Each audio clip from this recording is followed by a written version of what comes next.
Minute নাগাদ মঙ্গল গ্রহে rocket পাঠালো নাসা। অ্যাটলাস ভি নামের ওই রকেটে 3টি মাইক্রোচিপের মধ্যে পাঠানো হলো মোট 1,32,295 জনের নাম ঠিকানা। আর তাতে রয়েছে হুগলি শ্রীরামপুরের বাসিন্দা সৌনক দাসের নামও। পেশায় একটি বেসরকারি বীমা সংস্থার মেডিকেল অফিসার সৌনক জানিয়েছেন, গত বছরের গোড়ায় নাসা নিজেদের ওয়েবসাইটে একটি বিজ্ঞপ্তি প্রকাশ করে জানায় মঙ্গল গ্রহে রকেট পাঠানো হবে। তাতে বিশ্বের কয়েকজন নাগরিকের নাম ও ঠিকানা পাঠানো হবে। আগ্রহী বিশ্ববাসীর কাছে আবেদন পাঠানোর প্রস্তাব দেয় নাসা।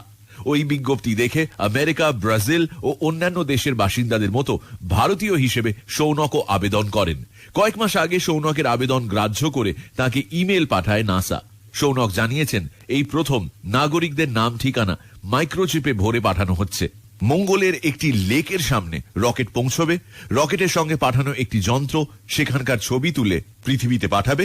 সেখানে প্রাণের সঞ্চার ছিল কিনা, যদিও থাকে সেগুলি কি অবস্থায় ছিল তা জানার চেষ্টা করবে। নাম ঠিকানা পাঠানোর উদ্দেশ্য মঙ্গলের স্মৃতিচিহ্ন রাখা, কারণ 2026 সালে আবার মঙ্গলে রকেট পাঠাবে নাসা। এখন থেকে ইচ্ছুকদের থেকে নাম ঠিকানা সংগ্রহ করার কাজ শুরু হয়ে গেছে। সৌনক দাস বলেন, রকেটটি মঙ্গলে পৌঁছবে আগামী ফেব্রুয়ারির গোড়ায়। সৌনকের কথায়, আমি গুগল ম্যাপস টিমকে ভারত থেকে লোকাল গাইড হিসেবে সাহায্য করে থাকি। 2016 থেকে 2018 পরপর 3 বার আমি গুগলের সদর দপ্তরে আমন্ত্রিত হয়ে গিয়েছি। মঙ্গলে আমার নাম ঠিকানা যাওয়ায় আমি খুবই উল্লসিত। নাসার এই ধরনের উদ্যোগ বিশ্ববাসীর মনে মহাকাশ বিজ্ঞান নিয়ে আগ্রহ বাড়াবে বলে আমার বিশ্বাস। তো ভাবলাম আজ মঙ্গলবার মঙ্গলে নাম পাঠানো সৌনকের সঙ্গে আজকেই কথা বলা যাক।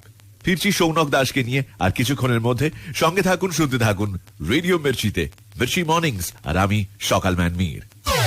घर बैठे लगाओ कोरोना की क्लास। कोरोना की क्लास। সৌনক দাস, যার নাম ঠিকানা মঙ্গল গ্রহে পাঠিয়েছে নাসা। সৌনক, চন্দ্রবিন্দুর গানে বলা আছে, মঙ্গল গ্রহে মানুষ থাকে না, ক্যারাম থাকে না, পেটের ব্যারাম থাকে না, এমনকি ডিকনস্ট্রাকশন থাকে না। তাই মঙ্গল গ্রহে ইলিউশন নেই, পলিউশন নেই, প্রবলেম আছে, সলিউশন নেই, ইভলিউশন নেই, রিভলিউশন নেই। তুমি যদি সত্যি সত্যি সৌনক কোনোদিন মঙ্গল গ্রহে পৌঁছো, তাহলে সেখানে কি কি দেখতে চাও? দেখতে চাওয়ার আগে যেটা আমাকে ভাবতে হবে যে আমি কি সত্যি কোনোদিন পৌঁছতে পারবো। তো কথা হচ্ছে, যদিও পৌঁছই তাহলে আমি কি করব, সেখানে কি দেখতে চাই। খুব দেখার ইচ্ছে যে জায়গাটা কেমন আছে। মানে আমাদের এখানে দার্জিলিং, গ্যাংটকে বেড়াতে গেলে যেমন পাহাড় পর্বত সব একটা সুন্দর ভালো লাগে, কাঞ্চনজঙ্ঘা দেখা যায়।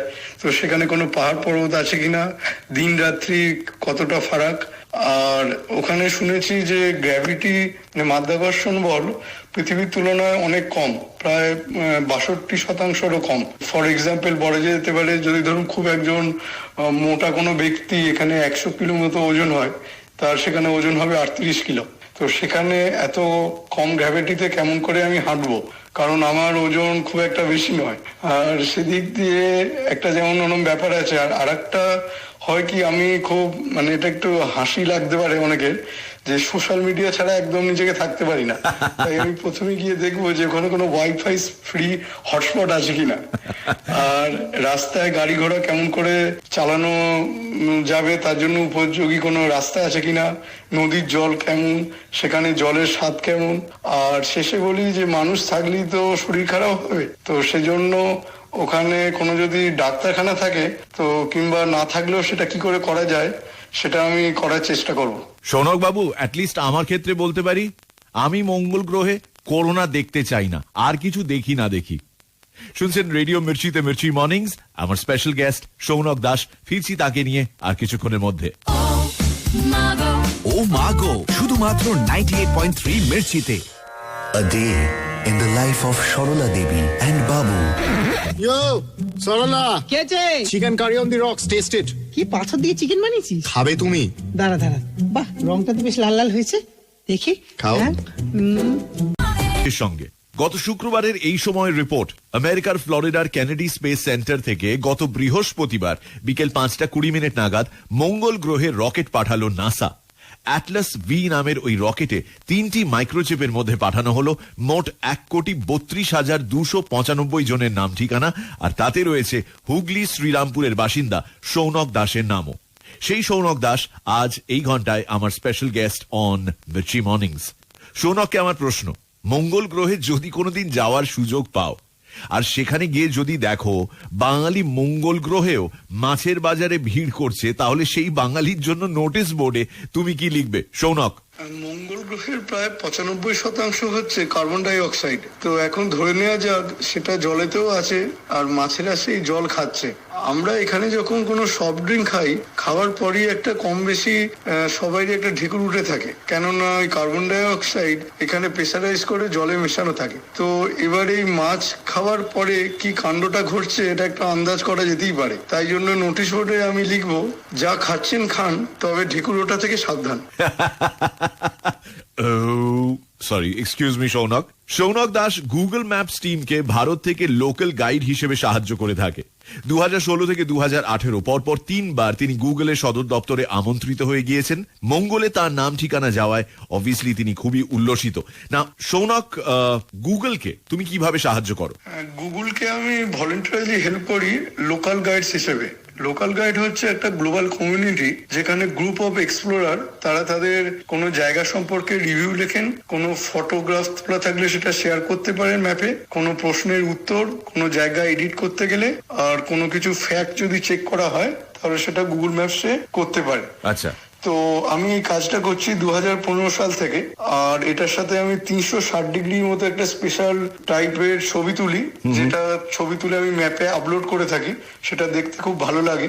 আর হঠাৎ কোনো যদি কোনো কিছু ঘটে থাকে তাহলে সেটা গুগল ম্যাপসকে আমি জানালে তারা সাথে সাথে ম্যাপের কারেকশন করে দিতে পারে। মানে উদাহরণস্বরূপ আমি বলি, ধরা যাক কলকাতার রাস্তায় একটা কিছু ঘটলো, কোনো রাস্তায় হয়তো ধস নামলো, রাস্তাটা বন্ধ হয়ে গেল, তো সবাই তার গুগল ম্যাপে যা রিপোর্ট করতে শুরু করলেন। এবার সেই টাইমে গুগল ম্যাপস দেখে কিনা যে সব থেকে খুব গুড রিভিউয়ার বেশি রিপোর্ট করছে, তো তখন গুগলের টেকনোলজি অটোমেটিক এটাকে ভেরিফাই করে দেয় ডিফল্ট মেকানিজমে। এবং দেখা যায় যে কিছু ক্ষেত্রে এটা করতে পারছে না, তখন এরকম আমার মতো কিছু লোকাল গাইডস আছে, তারা পার্সোনালি গুগলের যে যারা কাজ করেন গুগলার, তাদেরকে বললে তারা ম্যানুয়ালি ঠিক করে দিতে পারেন। আর এছাড়া এই পুরো ব্যাপারটা নিয়ে ওদের একটা ইয়ারলি আপনার গেট টুগেদার হয়, তো সেটা গুগলই মানে যারা এখানে সিলেক্টেড হয় তাদের সবকিছু খরচ বহন করে এবং তাকে আমন্ত্রণ করে থাকে সেখানে যাওয়ার জন্য। তো গত আমি পরপর 3 বছর 2016, 17, 18 আমি ওই লোকাল গাইড সামিট আর স্ট্রিট ভিউ সামিট এটা অ্যাটেন্ড করেছি গুগলের যে হেডকোয়ার্টার আমেরিকার ক্যালিফোর্নিয়ার মাউন্টেন ভিউতে। তো জায়গাটা খুব ভালো, আমি ভারত থেকে গিয়েছিলাম। অসাধারণ, ঈর্ষণীয় সাফল্য সৌনক দাসের, and I am so envious of him. By the way, office যাওয়ার পথে গুগল ম্যাপস আপনিও নিশ্চয়ই রেগুলারলি চেক করেন। দেখুন তো কোন কোন বাজারে ভিড় হয়েছে, সেগুলো কি দেখায় গুগলে? আগামীকাল লকডাউন, এবং বাঙালির একটা পেরিনিয়াল প্রবলেম হলো ভিড় জমানো। ইনফ্যাক্ট লকডাউনের আগের দিন আর পরের দিন সব থেকে বেশি ভিড় করে বাজারে বাঙালি। অজুহাতও আছে। আগের দিন কেন ভিড় করে? ও আসলে কালকে লকডাউন, তো একটু বাজার হাট করে রাখি, বুঝলেন। আর পরের দিন, লকডাউনের পরের দিন কেন ভিড় করেন? আসলে কালকে লকডাউন ছিল তো, ফ্রিজে কিচ্ছু নেই, ওই জন্য বউ ঠেলে ঠুলে বাজারে পাঠালো। 98.3 Mirchi presents Hasi Ke Phuare with Sudarshan. Please call me Sud. Okay, Sud. Come on, baby. Chill. Hey everyone, I want to inform you